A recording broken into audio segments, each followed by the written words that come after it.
¿Cómo están mis hermanos? Dios les bendiga. Bienvenidos a este espacio. La sabiduría edificó su casa. Como siempre, aquí estamos fieles a la cita contigo y sobre todo con la palabra de Dios que tanto nos apasiona y tanto bien nos hace cada semana el poder compartir acerca de esto. Como sabes, llevamos varias semanas hablando acerca de esta palabra edificar, que tiene un contenido muy rico en la palabra de Dios. Y hoy vamos al último aspecto de esta palabra, que tiene que ver con pues algo que cuando uno lo lee en la Biblia, pues parece como que significa una cosa diferente. Y estamos hablando de tener hijos o levantar una generación para Dios. Leemos en el libro de Deuteronomio, en el capítulo 25, y versículos del 5 al 10. Y dice así: cuando dos hermanos habitan juntos y uno de ellos muere y no tiene hijo, la mujer del fallecido no se casará fuera de la familia con un extraño. El cuñado se allegará a ella y la tomará para sí como mujer y cumplirá con ella su deber de cuñado. Y será que el primogénito que ella dé a luz llevará el nombre de su hermano difunto para que su nombre no sea borrado de Israel. Pero si el hombre no quiere tomar a su cuñada, entonces su cuñada irá a la puerta a los ancianos y dirá: mi cuñado se niega a establecer un nombre para su hermano en Israel. No quiere cumplir para conmigo y su deber de cuñado. Entonces los ancianos de su ciudad lo llamarán y le hablarán.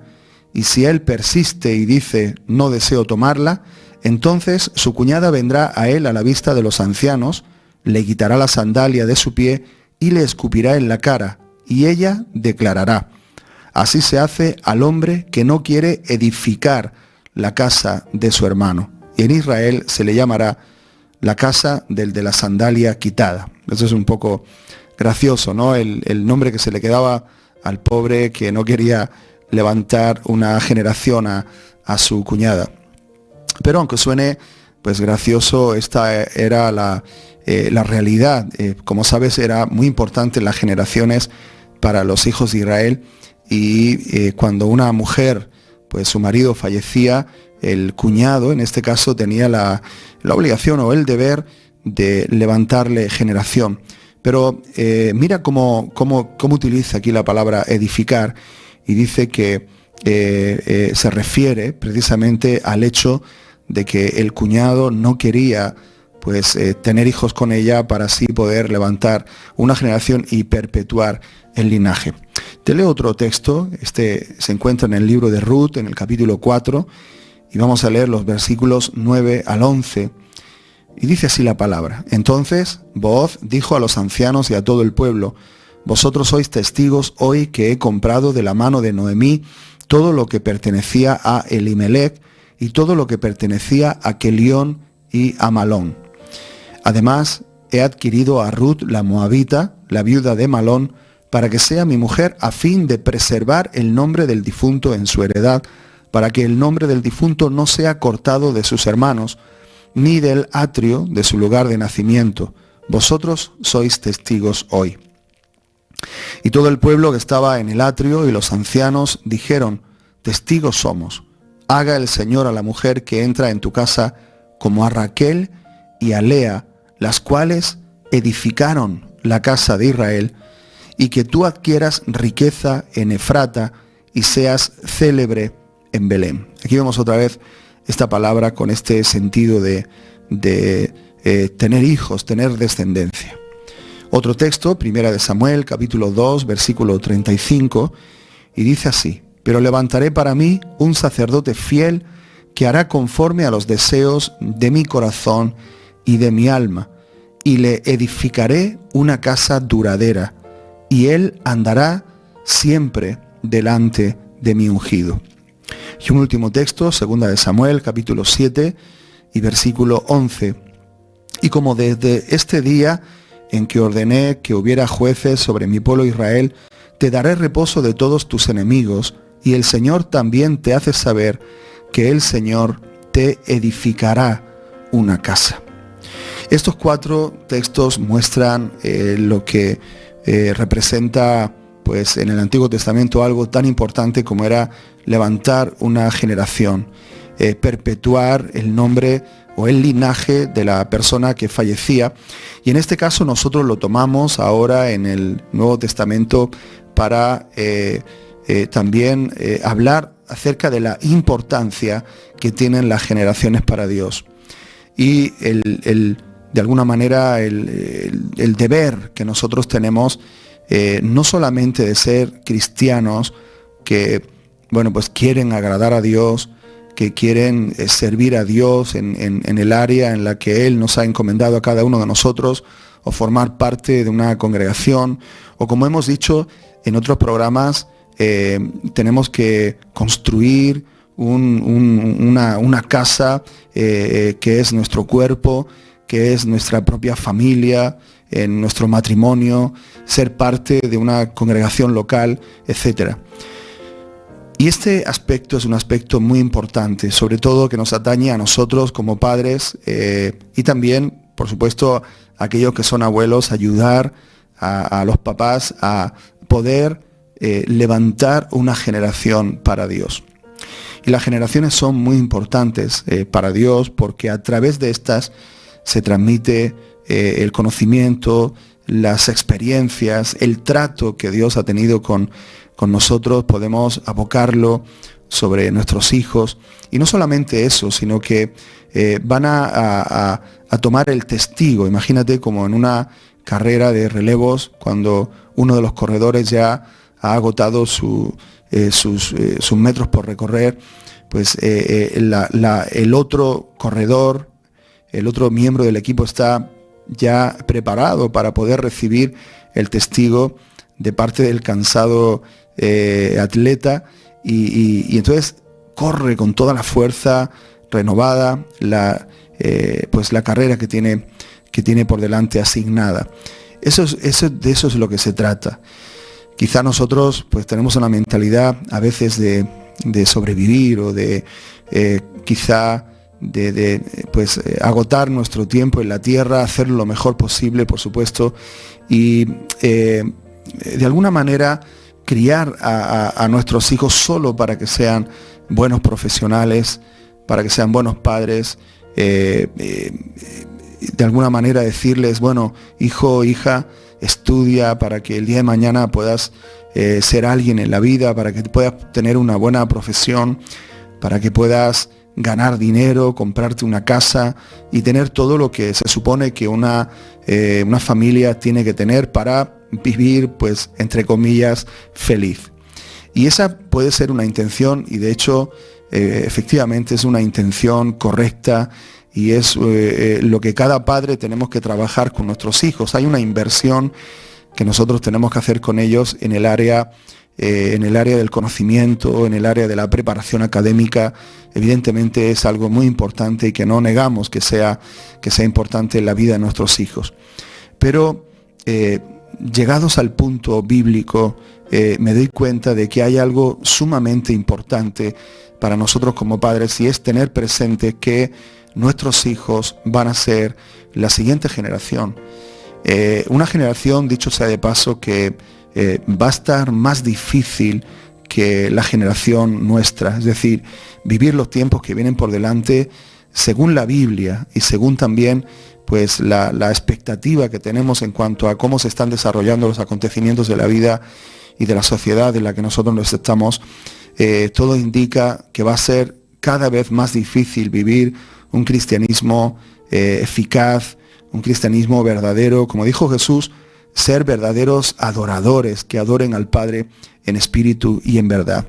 Sobre mí hay un reto, hay un desafío, no solamente a ser cristiano yo, a hacer lo que Dios me ha llamado a hacer y tener y cumplir esa responsabilidad con la máxima diligencia, sino también hay un aspecto de mi vida que es muy importante y que cada vez pues lo tenemos más claro nosotros como padres, y es atender a nuestros hijos para que nuestros hijos sean pues una extensión de nosotros, lógicamente pues cumpliendo el papel y el rol que Dios ha determinado para ellos a nivel individual, pero de alguna manera ellos van a continuar con donde nosotros lo hemos dejado. Y quiero hablaros a vosotros padres y madres, e incluso a vosotros abuelos, que podáis tener esto presente. Es como una intención que nosotros tenemos que tener. La crianza de nuestros hijos tiene que ser intencional en ese sentido. Y repito, no solamente para suplir unas necesidades físicas, de alimento, de ropa o de cosas y enseres que efectivamente son importantes para nuestros hijos, construir una identidad, pero sobre todo cultivar en ellos un compromiso y una responsabilidad para con Dios. Edificar una generación implica una inversión muy grande, tanto de tiempo físico como de tiempo de calidad.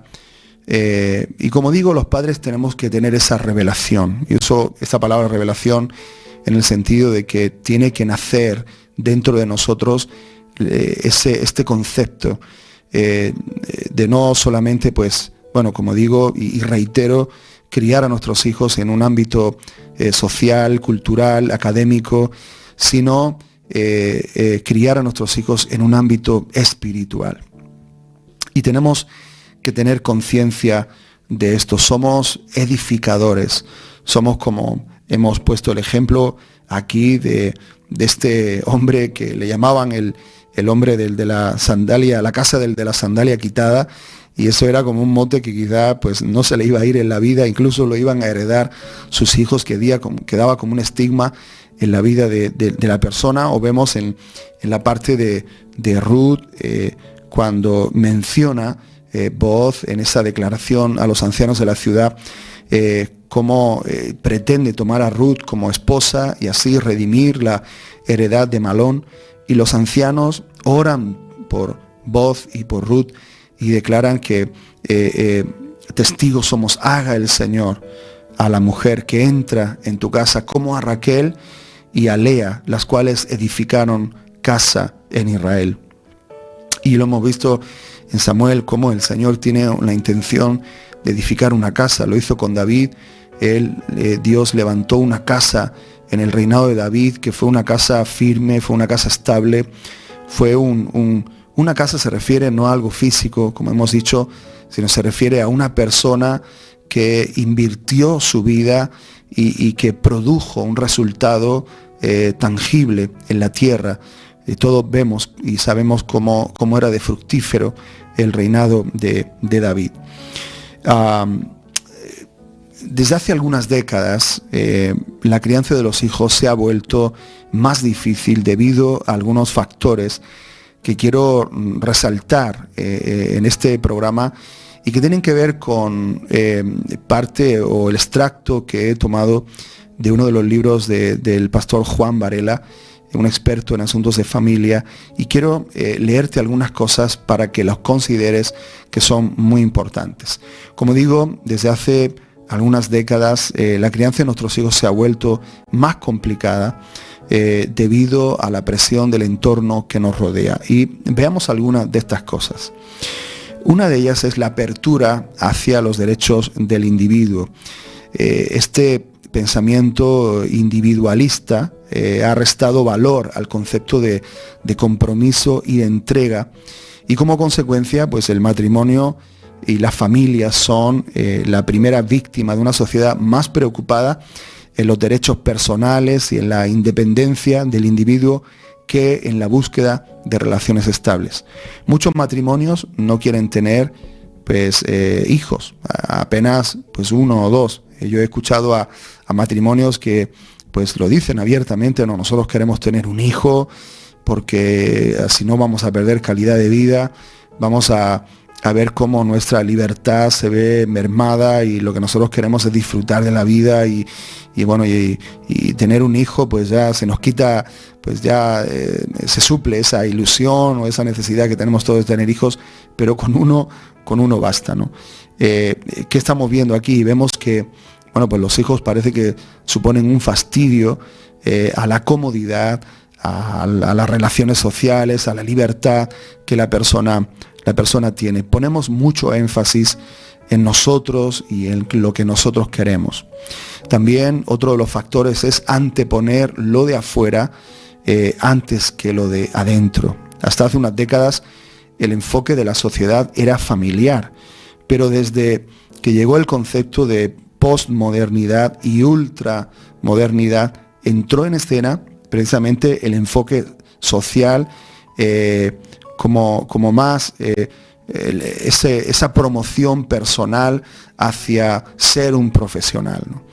Es como que antes pues veíamos que nuestros padres, sin ir más lejos, pues teníamos el enfoque más familiar y todo estaba dedicado a prácticamente enfocado a hacer grandes a los hijos, a trabajar duro para criarlos, etcétera. Pero hoy parece como que estamos más enfocados en mi profesión, lo que yo quiero hacer, los anhelos y los deseos, la realización personal, etcétera. Otra cosa que es importante fue el movimiento feminista que surge en los años 80 con la revolución de la mujer. Empezó siendo algo positivo y con reivindicaciones legítimas que buscaba pues liberar a la mujer de una opresión histórica.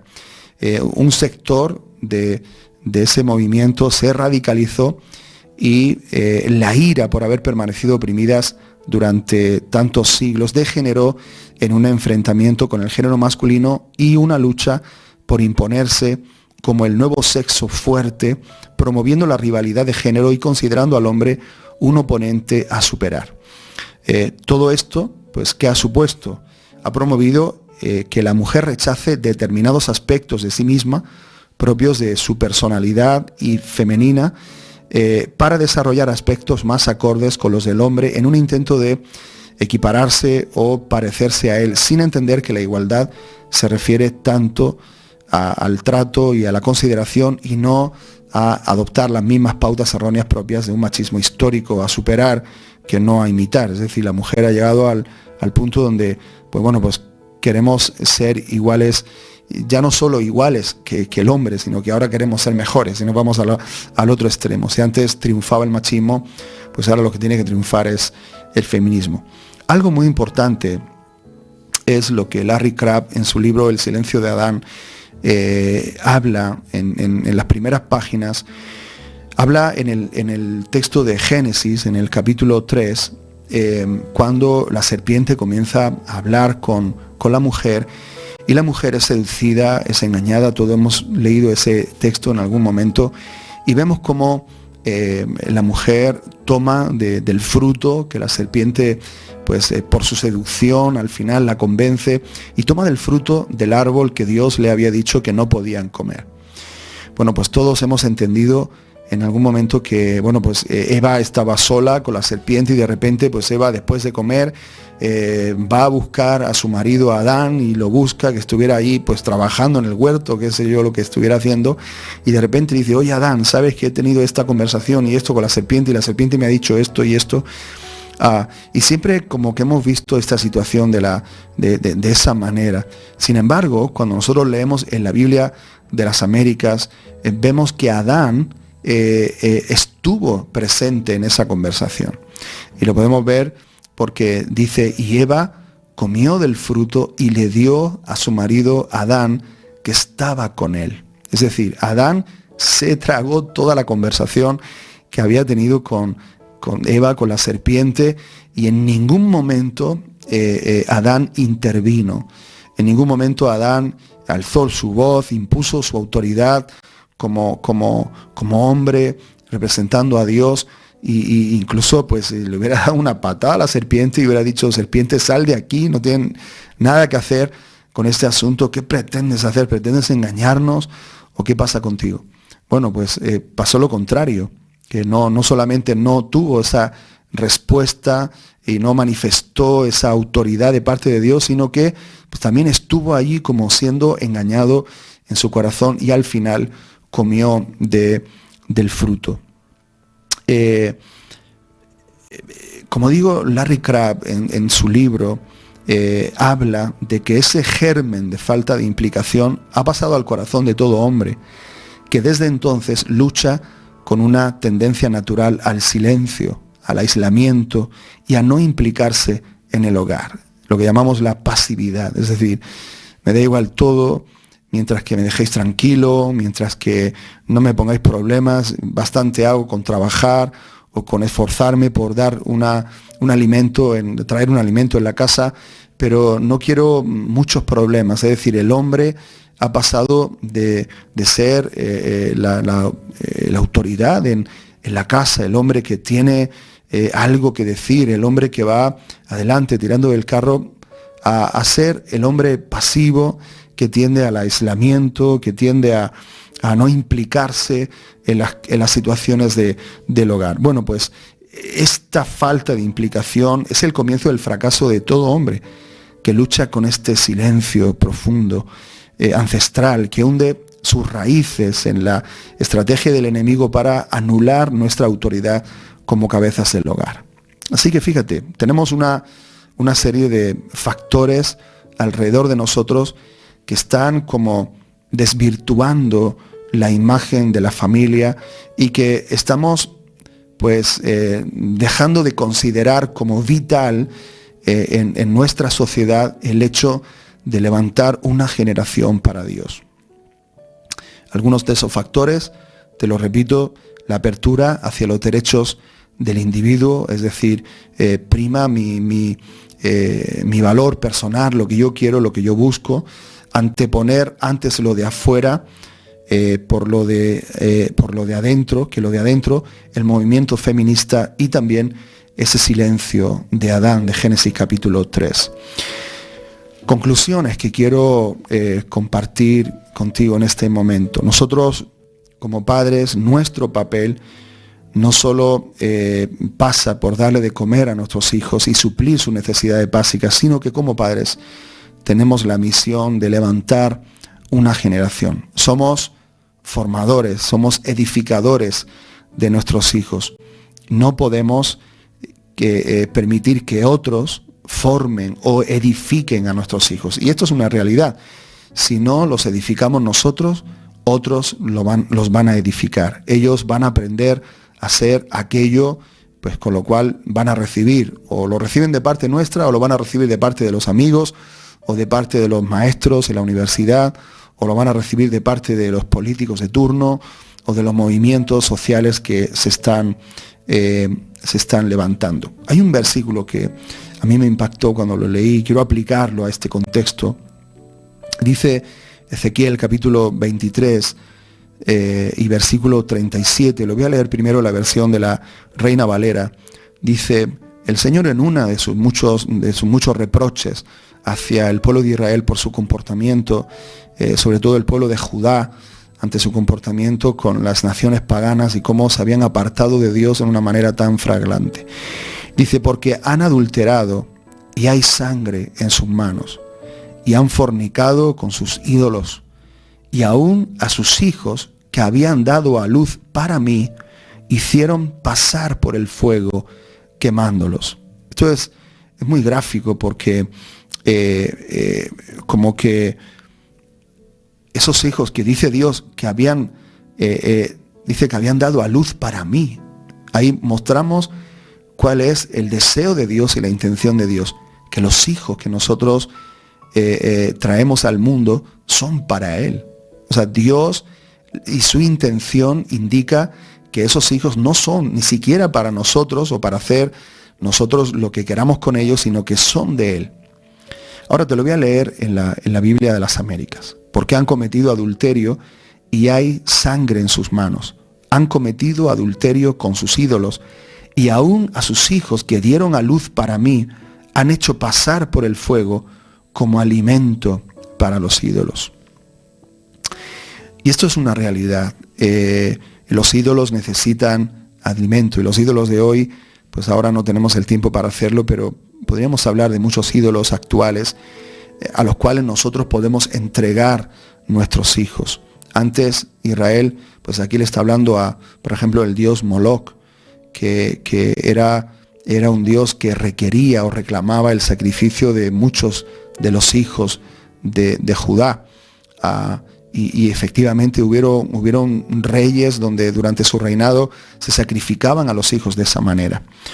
Pero actualizando este texto, nosotros entendemos que los hijos que nosotros tenemos son para Dios, son de Dios, son para ser edificados en el propósito de Dios, en la voluntad de Dios, y nosotros como padres tenemos el deber de buscar de Dios, de pedirle sabiduría al Señor, de identificar cuáles son los dones y el llamamiento que nuestros hijos tienen para que podamos entonces así colaborar con el Espíritu Santo para que nuestros hijos lleguen a ser lo que Dios quiere que sean. Yo sé que no es fácil como padres esto, yo sé que implica muchas lágrimas, mucha oración, implica días donde quizá nos desanimamos y no vemos y parece que la corriente del mundo es más fuerte que lo que nosotros le podemos enseñar. Pero yo te animo, te quiero animar desde aquí a que sigamos perseverando, a que sigamos con esa mentalidad de que nuestros hijos son de Dios, sigamos orando por ellos, sigamos hablándole buenas palabras. Yo le digo a muchos padres cuando me vienen y dicen, no sé qué hacer con mis hijos, no sé qué decirle. Y yo les digo esto, que pues simplifica un poco lo que tenemos que hacer. Ora todo lo que puedas por él. Háblale de Cristo todo lo que puedas. Sé como Cristo todo lo que puedas. Y déjale en sus manos que Él se revele a sus vidas. Te lo repito, un consejo que te puedo dar a ti también y que me refuerzo a mí mismo. Oremos por nuestros hijos todo lo que podamos. Enseñémosle de Dios todo lo que podamos, pero también nosotros seamos como Dios todo lo que podamos. Seamos un ejemplo para ellos en todo lo que nosotros podamos y dejemos que Dios, el Espíritu Santo, se revele a ellos y entonces Él también comience a obrar y a trabajar y así juntos en colaboración podamos un día ver a nuestros hijos también sirviéndole al propósito de Dios en su generación. Ha sido un gusto poder compartir contigo este espacio en radio, en televisión, en el programa La Sabiduría edificó su casa. Deseo que esta labor tan tremenda, con tanta responsabilidad de criar hijos, sea algo que podamos disfrutar verdaderamente y que un día podamos ver a nuestros hijos cómo toman el testigo que nosotros estamos dejando. Dios te bendiga, Dios te guarde, Dios te ayude en todo. Nos vemos en el siguiente programa de La Sabiduría edificó su casa aquí en Radio y Televisión Vida. Te mando un abrazo fuerte. Dios te bendiga.